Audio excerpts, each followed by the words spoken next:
What is up, hungry ones? Welcome to the Quarter Munchers livecast. It is July 9th. I am Johnny. And I am the loneliness. And super low key week because in the time that we probably could have spent getting stories together and really curating a great list of stories for you, it was fucking games done quick all week, and that's all we Yeah, did. there was no news this week. As far as I'm concerned, the news was games done quick. Right. That's I mean, I didn't watch my stories on YouTube, all like the other Let's Players I watch and shit. I was like, nope, sorry guys. This is not the week to put out a video. Fucking I'm gonna stream some shit. Right. Yeah. So yeah, in light of that, let's talk about games done quick, and that'll be the news for the week. Um, Yeah. it was great this year. Yeah, this year's marathon was fucking awesome. Um let's see. I guess big story first. $1.76 million raised for Doctors Without Borders. Ooh, ooh. And they Plus shattered. bits. Yeah, Yeah. and they Yeah, they shattered last year. see. I think somebody here it is. I have a Reddit thread up. Somebody made a graph. Last year's SGDQ total was 1,294,000, which apparently, interestingly enough, is the only year where SGDQ has beaten AGDQ for donations. Oh wow. Was last year. Some weird fluke.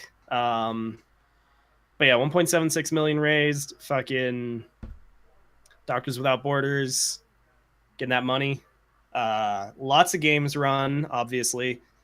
Uh, and just overall, it was a really solid marathon. I know people have been kind of a little negative about the last couple, like AGDQ this year and last year's SGDQ. And there's a certain amount of like, because I think the events are getting a lot more popular, there's a lot of like old crusties from, who've been watching since like 2012 or 2013 who are like, oh, it's not as good anymore. And this is fucking corporate bullshit. But I mean, as far as I'm concerned, like the production values have been getting better consistently, and like the couch commentators were really good this year. Oh A lot of god, the yeah, runners were just really good, like at actually talking and playing the game.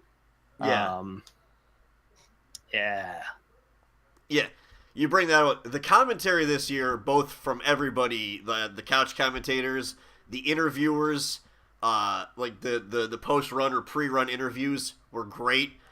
The yeah, commentary was just top level, top to bottom. Um, yeah, I like their selection of runs this year too. There was a lot of really good stuff. yeah,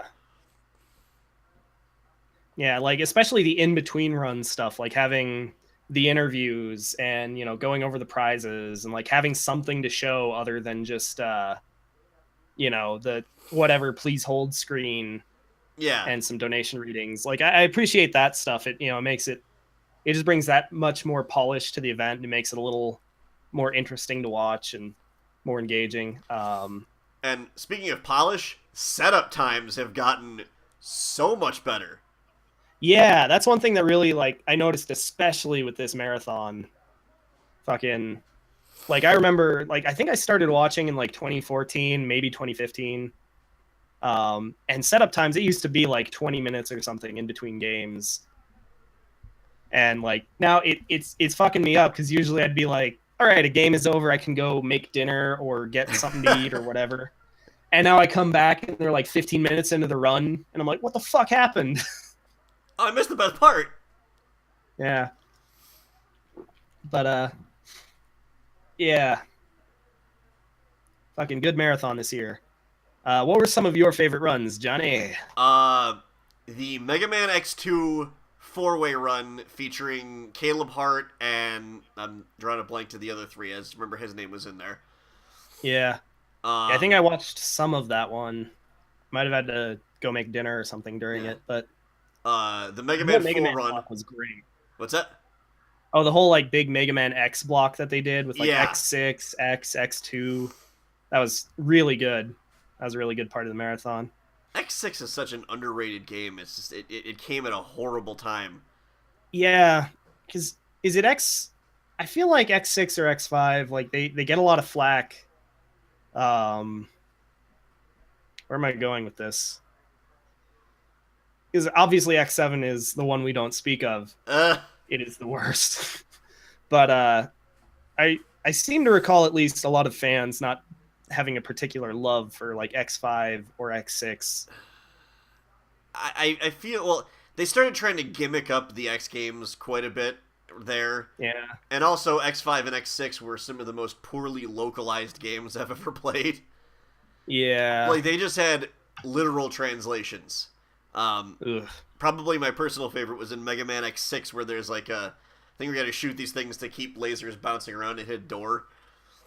And your handler just goes, it's great. It's kind of like a puzzle game. And then Mega Man X says, it is. What a painstaking nightmare phenomenon.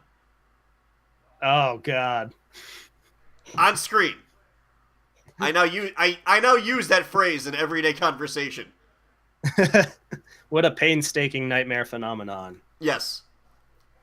That's Anytime gotta Sun be Around like- the House is a pain in the ass, I'm just like, oh, what a painstaking nightmare phenomenon this is. I'm surprised that's not the name of a Primus song. Painstaking nightmare phenomenon? Yeah. Or an album even. Yeah. But but yeah, the Mega Man block was really good. Bubbles Del Fuego's Dark Souls run was really solid. Yes. Shout out to Bubbles. Also, shout out to the Dark Souls speedrunning community. You're a bunch of dicks. Go fuck yourselves. Die in a fire. Seriously, those guys are the worst. They're so bad. Like, Bubbles, you're beautiful and we love you. But man, like, holy shit. Did you see what happened to him? No. So basically, as soon as he started running, because he was playing on PC, so it's a Steam game, and this hasn't been a problem for anyone else ever before playing a Steam PC game. But as soon as he started running, a bunch of people started doing stuff like adding him to Steam groups like Dragon Fuckers League, Oh, God. and giving him like Steam friend requests for people with like these really not just like shitty, stupid, like offensive names popping up on the stream. So he had to go offline immediately. And, obviously GDQ, like they get it. They're not going to like ban him or anything. But man, seriously, fuck those people. What the fuck's wrong with them?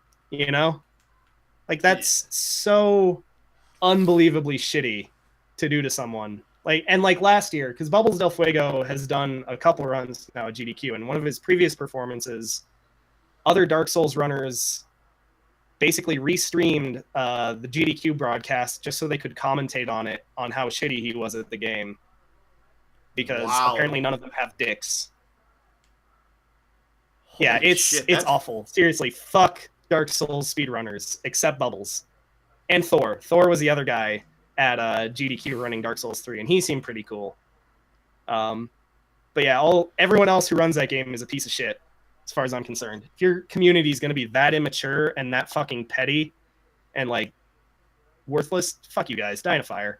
So yeah, so Bubbles' run was all that much better because he handled the situation. He turned, he took the game offline real quick, kept the stream running, kept a cool head.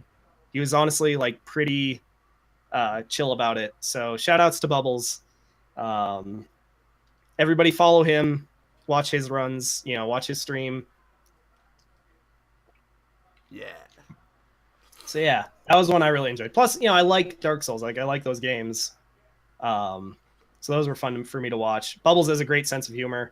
He's a really funny guy. So is Thor. Thor was really funny. His couch was really good. I think one of the best couch. Oh, sorry. Go ahead. I was gonna say at one point, like he crashed the game intentionally, sort of. It's not so much intentional as it's like unavoidable in order for the run to work. So he had to crash the game once, and one of the guys on the couch was like, "Oh, when your game crashes, it's intentional." It was pretty good. They had a good back and forth.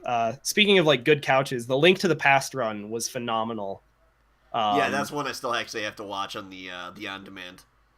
It's really cool. Like it they break the shit out of the game, and it's really interesting, and they actually explain stuff really well, which I always appreciate in a run when the runners are kind of able to, they don't have to get into the nuts and bolts of like, oh, well, there's a memory overflow in this, line of code that we exploited via a bootkit, turbo cabulator, etc. It's they don't need to go that nitty gritty, but they do a good job of explaining like, here's what he's doing and kind of why we think it works. And again, really funny couch, really engaging runner, fucking good sheet. Yeah, probably my favorite couch was the couch for Super Panga World. That one was great. Oh, that was so hilarious. When they read off the fucking article, I'm like, man, fuck whoever wrote this. Yeah. Wow. But yeah, that was really good. And I love watching Kaizo Mario speedruns because I'm just like, no! I want to see somebody speedrun Mega Man X Hard Type at a GDQ one year. It'll probably happen sooner or later. I mean, they're running out of like ways to play Metroid or Super Metroid, excuse me. Sooner or later, like that's one thing actually that I noticed about this marathon was 101,760,000 raised at AGDQ earlier this year in January. They had the Save versus Kill the Animals bid war, and it raised $700,000, actually nearly $800,000. I think it was like $780-ish thousand. Yeah. Just for that one bid war. And at SGDQ just this past week, they made about $250,000 on that bid war. Fuck. Yeah, it was way down. Both in terms of actual money and percentage of like the total donations that went to that. So honestly, and I think part of it's because like the Super Metroid runs, the races have just not been as good recently. I don't want to like throw shade. It's just, it seems like a lot of the recent marathons,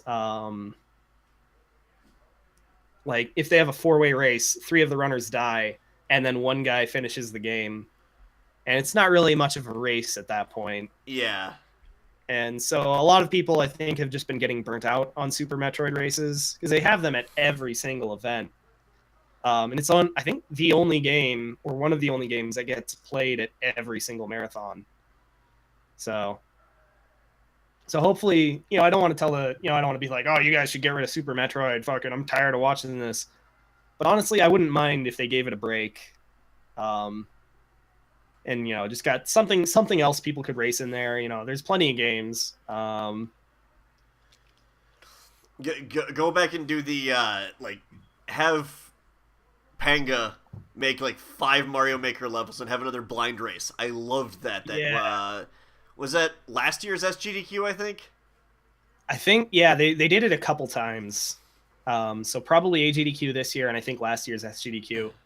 I was kind of sad that they didn't have another Mario Maker race. The blind race that they did, the whatever AGDQ that was great. Was the blind relay past the controller every death. Yeah. And that, because that really showed the cohesiveness of the Mario speedrunning community. Yeah, and it's a good way to really show off the skill at the gameplay. Yeah, because you could definitely make the argument oh, you play this level a million times and it's just muscle memory, but seeing a level for the first time literally ever and still using those skills to get through it, it really shows off yeah, these guys are good at playing Super Mario World or whatever their respective game is, but they have a decided command of moving Mario around on the screen that extends beyond just knowing when to hit A, in a given level. Right. If that makes sense. Oh, yeah. Okay. What else have I got here? God damn it, phone. I'm trying to think of what else. Yeah. The Super Mario. Oh, what's that? Oh, the Super Mario Relay. Yeah, that was great too. Yes. You were about to say something. Oh, I was just gonna say they really got off they got off to a great start. They had half coordinated doing Nier Automata, and that run was fucking great. It makes me so inadequate about my skill at the game, though. Right? Because like that's like just seeing the movement tech that half coordinated had with one hand, on the controller, and like how much stuff he was able to like get over and circumvent and just destroy. He didn't. It's interesting because like Platinum games are weirdly not very good for speedruns. Despite the movement tech and stuff, the levels are constructed really well. So there's not like a lot of the I can clip out of bounds and skip to the end door kind of stuff. You really have to go through a sequence of events. But he's still like he just blew through the first act of the game. Yeah. Put me to shame. Now the runner's name is escaping me, and I should probably look this up before I praise him for it. But the Castlevania Symphony of the Night world record got broken. Oh no, it didn't. They disproved that? Well, here's what happened. For the first, I think, day or couple days, at the beginning of the marathon, the timer that they had in the stream overlay was slow. Oh. By like a second per minute. Like it was really slow. Oh. So yeah, the Castlevania guy's time was actually like probably 30 seconds or a minute higher than what we saw. Yeah, it's a bummer. Some people kind of noticed that it seemed a little off. Especially like there was one where I saw like the in-game time was like an hour and like 28 minutes or something. The in-game timer, that's not including like loading screens and stuff. And somehow the GDQ timer was like below that. Oh, fuck. Yeah, and I was like, wait a minute, something's fucky here. But they did get it fixed after like a couple days. So there's not a ton of games where the times were wrong, and it's easy. They can just go back through the video with a stopwatch, and they'll get the correct times reported. It just sucks that some runners thought they had really great times, and it turns out the clock was wrong. Oh, that's got to be heartbreaking. Yeah. But, it's a marathon. Shit happens, I guess. Yeah. With all the equipment you have to fucking set up for that thing. Yeah, and like, the GDQ staff, to their credit, they owned up to it and they got it fixed. As soon as like people started noticing, they weren't like, oh no, it's fucking, they were like, oh shit. So they notified all the runners and let them know that the times were wrong, and they're going to go through and fix all of it. So it's a little unfortunate with some of those early runs, the times being off, but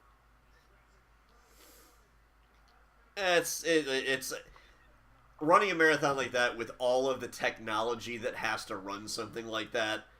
Yeah, is with first of all the team that runs GDQ. Fucking, I have all the respect in the world for. Oh yeah, like that is a lot to coordinate.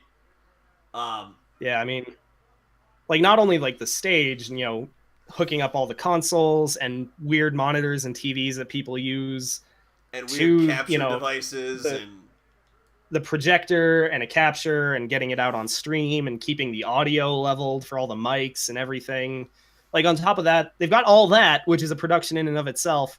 And then there's like the practice room where all the runners have to be able to hook up consoles and TVs, to practice their games. And like, I'm pretty sure they usually run like an arcade, just a BYOC room for like Smash and fighting games. And yeah, then they like, have the pinball room too. Yeah, that's right. Like it's a pretty big thing that they put together. So shout outs, props to the tech crew, especially with the setups.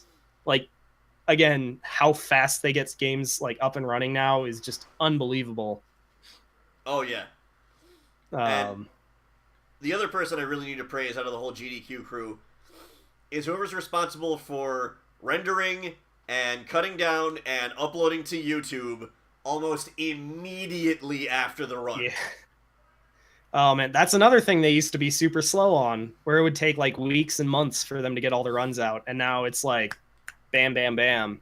And as someone who spends an hour a night editing tomorrow's video, Fuck, guys. Holy shit. Good job. Yeah. And it's funny, actually, some friends of mine were complaining that, like, for the first 3-ish or maybe 4 days of the marathon, none of the videos had gone up yet. They're like, oh, usually they upload them really quick. And I'm like, man, I remember when it used to take days. Not to be like the back in my day guy, but First thing I thought.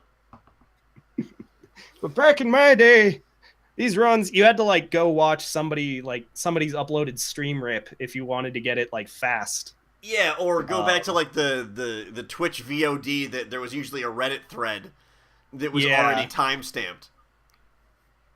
Yeah. So yeah, like the YouTube fucking almost immediate uploads, those are fucking great. Oh yeah, the other kind of thing that came out of this GDQ was it was the first one to try and use bits for donations.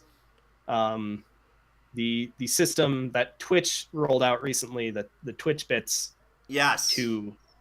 Which I guess is supposed to be like a universal tip jar for streams, instead of everyone having their own individual like click to, donate to my PayPal or my Patreon button. I guess Twitch's idea is like, oh, we'll implement this system that every channel can use. Yeah. And this was the first GDQ to use that, and it failed colossally. I mean, maybe I shouldn't put it quite in those terms, but they had one bit-based incentive that I think was like for 50,000 bits, and it got met reasonably, fast. It wasn't like down to the wire, but it wasn't exactly like immediate either. Yeah. And then they introduced a 5 million bit incentive, which comes out to about $50,000, which, in the grand scheme of things is not like a huge, I mean, it's a pretty big incentive for, a GDQ game. Usually they run like $5, $10, $20,000, but it's certainly not unmeetable by any stretch of the imagination. No. The final total of bits put towards that came out to something like the low 2 millions out of 5. So I get the feeling there maybe won't roll that out again. Because, like, really, why would you give... I mean, there were a couple other issues, I guess. You couldn't cheer or, actually contribute bits unless you had at least 500. One of the ideas with the bit system is that you can watch a commercial and get like 5 bits, which comes out to like half a cent, I think, or something, if you were to pay for them. And so you would have to watch 100 commercials just to be able to cheer. And they didn't fix that. They did fix it eventually, but it was way too late by the time they did. And just the fact that you don't get a donation comment with bits. I don't think bits enters you in any of the raffles. Like, I feel like they're gonna spend a little while probably rehammering that out. I don't feel like that's something they're gonna completely immediately what is the word I'm looking for here? Ditch. We'll just go with that. Yeah. Yeah, I don't know. They might keep trying to do it, but unless they can like guarantee that people can still get like the same benefits of actual donations from cheering, I don't see it really sticking around. Speaking of incentives of donation, did you see the prizes this year? Holy shit. Yeah, the Corsair gaming PC, I almost made me put in that much money to get. Oh yeah, I was close. On the one hand, I was like, yeah, $200 I could win another new, well, I already have a brand new gaming PC with a better graphics card. That was a real cough, not like a fake cough. But still, like a brand new PC, a $4,000 watch. If you put in $200, you were entered to win that. Yeah. Tekken 7 Collector's Edition. Like, they had a ton of shit to give away. Like, not only the big name prizes, but just like all kinds of Tekken swag, Bandai Namco swag, games. Like, there was a whole interview segment in between games where instead of having like the two like tech, like the two staff people who do the interview segments, or the three of them, it was, quote, a Reaper statue, a pile of boxes, and a gaming PC. They had so many prizes piled up that everyone was just sitting behind the pile of prizes. Yeah, I know. I and, saw like, that one. talking into Yeah. the mic. It was really funny. It was really good. So yeah, hopefully, you know, those all find willing, happy, deserving homes. But yeah, this is almost like a legit, real thing, not just a bunch of gamers getting together in a basement or a conference room. Yeah, and I'm really happy to see that. Like, I'll tell people, Yeah. like, yeah, I'm gonna watch GDQ, and they're like, what's that? And I'm like, oh, so glad you asked. Because, like, honestly, I didn't know speedrunning existed as, like, a semi-competitive community until Whatcast. And you and Seth were like, oh yeah, GDQ is on. I'm like, what's that? Little did I know that it would ruin my life for 1 or 2 weeks every year. Yeah. Oh my god. So I stayed up till 3 last night watching the There, fucking there! finale. Yeah. Speaking of ruining my life. Because they were playing Earthbound as the finale game, and that was a really good run. If you get the chance, watch it. I mean, it always feels good to watch like the last run of the marathon, to like lock in for that 4-hour long thing and like see like the whole finale. Everybody comes out and, you know, like, we raised a bunch of money. This was great. Thank you so much. You know, it's always a nice like feel good moment. Yeah. But yeah, the finale was great this year. Earthbound was a very good choice. It was really fun to watch. Now I really want to play Earthbound because I've never actually played it before. I was a Sega kid growing up, and I'm like, man, this game looks actually brilliant. Yeah, like I personally have not actually played it either, and I was a Super NES kid. But I was really enjoying Barry and Ross playing through it. Oh yeah, that's right. They had a playthrough for a while. Yeah, I think that one video gamer or Beard Bros had an Earthbound series they were doing for a while. Yeah, I think so too. Yeah, I don't know if they finished it, but I remember that they played it for a while at least. But Yeah. yeah, Well, fucking good GDQ this year. Yeah, it was a good games. time, and I have at least another 2 weeks of stuff that I have to catch up on. Oh yeah, like I got to get caught up on all the YouTube stuff I missed, and, you know, just generally the kind of what year is it stuff from not really paying attention to anything else. And then yeah, I've got to go back and like catch all the runs that I was either at work or asleep for, basically. Yeah, like I actually, you messaged me during the Guacamelee run last Sunday, and I'm like, oh yeah, oh dude, it's so good. I was mid edit, and then it was right as I hit the button to export the episode, and I'm like, I'm out, I'm going to bed. Plus, and that's still on my list of games I really need to finish. And Oh man, it's so good. I mean, granted, I can watch the GDQ of it because they skip all the story stuff. So Yeah, and I mean it's not like there's a lot of story to the game, really. Yeah. It's a beat 'em up, you know. Girl gets kidnapped, guy gets killed, guy gets resurrected as a magical wrestler. Yeah, we've seen it 100 times before. guy flings somebody around in a 2D plane and hits. I love that game though. Yeah, no, it's super fun.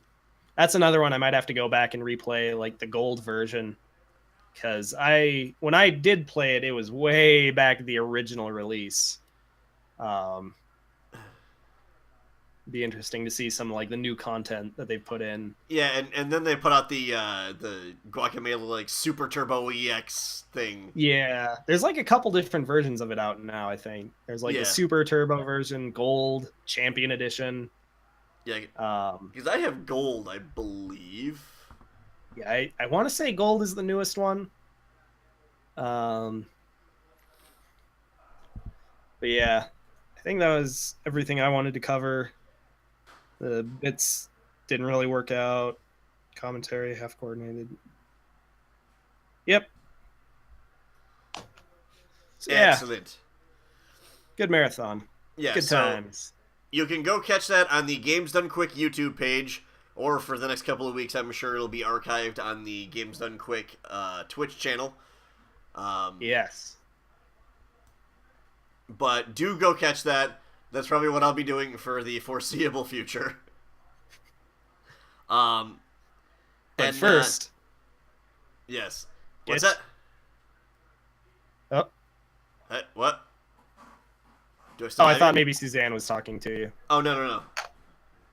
You say, No, but there's- first, get your ass to the theater and see Baby Driver. Yeah, that's also on my 2C list. So, Mitch, Fucking why don't you run us Be down? on your A1 list. Number 1, letter A, first, before everything else. Even before Wonder Woman? Yes, honestly, Okay. go see Baby Driver. Wonder Woman's good. Baby Driver. Wait, here's what I said to my friends when we got out of the movie, and I'll admit it was about an hour ago, so I'm still in that after movie like glow of being like, oh my god. Right. We got out of the movie, and all I could say was like, I turned to my friends and like, why do we let anyone else make films? Edgar Wright should just make all the movies, because goddamn, Baby Driver is so good. It's full. It's like literally my only criticism is sometimes the camera moves around a little too much, and caveat to that caveat, it's not in like a shaky cam, like handheld kind of way. It's just a lot of movies these days, the camera is, if it's either shaky cam bullshit or the camera is very locked down, very conventional. The way a lot of directors shoot movies is very just kind of boring, straightforward, basic, standard, especially action movies these days, with the amount of like visual effects and CGI and stuff. Anyway, so Baby Driver, like, Edgar Wright just goes nuts with the camera. Anytime he can like dolly or crane or like there's a scene in a restaurant and the camera just goes around the table that like the two characters are at, just keeps, spinning around it. And I'm like, this is fine, but I'm starting to get a little like annoyed by this. That's like literally my only complaint about the movie. Other than that, it's fucking phenomenal. The chase scenes are top notch. I mean, like the first chase in the movie, just it's a work of art. It's so good. John Hamm is great in the movie. He stands out. He's like a fucking great character. Kevin Spacey's really good. Everyone in it is really good. Basically, Jamie Foxx. I love Jamie Foxx as an actor, just period. I think he's phenomenal. Yeah. The titular baby of Baby Driver is an actor named Ansel Elgort. He's really good in it. I don't know if I've seen him in a lot of other stuff. I think it looks like I'm looking at his IMDb right now. He's done a lot of like teen stuff, young adult novel like adaptations before this. Yeah. So I don't really know him because I don't really watch those movies, but he did a good job as Baby. He's got a great face for it. But yeah, like the use of music in it, like the soundtrack is phenomenal. First of all, great music. Like they got rights for a bunch of music, not. Ugh. I'm word salading a little bit. So they got the rights from Queen for the song. I think it's called Brighton Rock. Yeah. But they got some rights from Queen. They got Hocus Pocus by Focus, and like that. And like the nice thing is, it's not like a lot of movies where they'll use like 10 seconds of a song and then whatever, cut to like orchestral music or something. The entire soundtrack is like all licensed music. It's used really well. I mean, Edgar Wright does Edgar Wright things that everyone loves, like showing the entire plot of the movie on the TV before the movie actually really starts. Hot Fuzz, Shaun of the Dead, he does it. Yep. But yeah, it's really solid. It is just it's really tight. It's really fast. And it just exudes style. Like the whole thing is basically set to the music that Awesome. Baby is listening to throughout the whole movie. All the chase scenes, like everything. And he does a really good job of like incorporating the music and then like making it appropriate to a scene and then just ripping it out when it's like we get to a moment of tension and somebody like pulls the kid's earbuds out and it's like, oh fuck, everything's quiet. And like, oh man, there's some spoilery stuff I want to talk about, but I won't. But yeah, really solid movie. Like I actually felt for the characters a little bit by the end of the movie, which is uncommon in an action movie. Oh yeah. And this is basically a heist movie. And yeah, it's just really goddamn good. Edgar Wright knocked it out of the park. Yeah. Excellent. Like, go see Wonder Woman too. Like, you brought up Wonder Woman. You should go see that too. But, like, Wonder Woman's doing fine. It's got tons of money. It's already earned a lot of money. It's a good movie. But, man, Baby Driver's so good. And it's not... Because it's an Edgar Wright movie and he's not, he's not directing fucking Ant-Man or Iron Man or Tony Stark or whatever. It's not getting the reception it deserves, basically. Yeah, basically. Just because it's summer, the new Spider-Man just opened. There's still Wonder Woman. There's Transformers, which is doing terrible, thank God. Right. But yeah, if you get a chance, even if you don't get a chance, make a chance. Go see Baby Driver. It's an intense movie. It's rock solid. It's very enjoyable. Mitch gives it 1 ponytail and 2 thumbs up. Woo! Yar. Yeah. Alright, so yeah, that was all the news and podcasty stuff we wanted to talk about. So we didn't really plan a gaming segment, except for the fact that I just sent Mitch a random text message that says, I want to play something shitty tonight. Let's see. Well, what have you got in your library? I have Mighty Number 9 highlighted. Do we want to go that bad? Nah.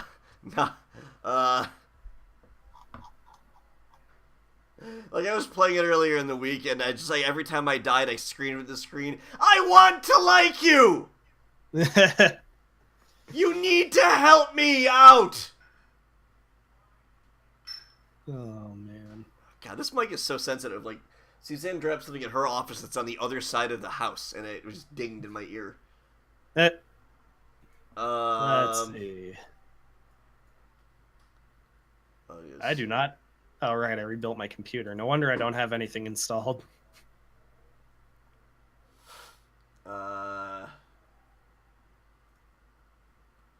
DuckTales. Well, I don't really have a whole lot that's like... I bought Gauntlet? Either that or someone bought it for you. So I have a copy too. I don't know if I have it installed though. I don't have it installed either, but I do not remember that. Probably on the sale or something. Yeah, game purchased 1/1/2017, so yeah, that was a winter sale purchase this year. That sounds about right. Yeah, no, I made a Facebook post on my my personal profile where I asked people, because I'm on a huge roguelike platformer kick, and everyone's like, Rogue Legacy, and I'm like, oh, I should buy that. All of a sudden I go to the Steam page, it says, in library, and I said, when the fuck did I do that? That was in the autumn sale last year. Speaking of roguelikes, I could show off more of Dead Cells. I think I showed it on my last workout stream, and it doesn't kill me fast enough for me to work out to it. So I clicked off of it, but if we want to... Maybe... The only thing is it's a good game, instead of being really shitty. And I think the only thing like I have in my library that suffices as shitty is Mighty Number 9, and I'm not on board with that. I don't think I'm in too decent of a mood. Tell you what, we can probably reset the stream real quick switch to my box, I can show off Dead Cells and Yeah, why don't we do convince that? you to buy it. Yeah. So, Hungry Ones, we will be right back on stream in 1 second. Mitch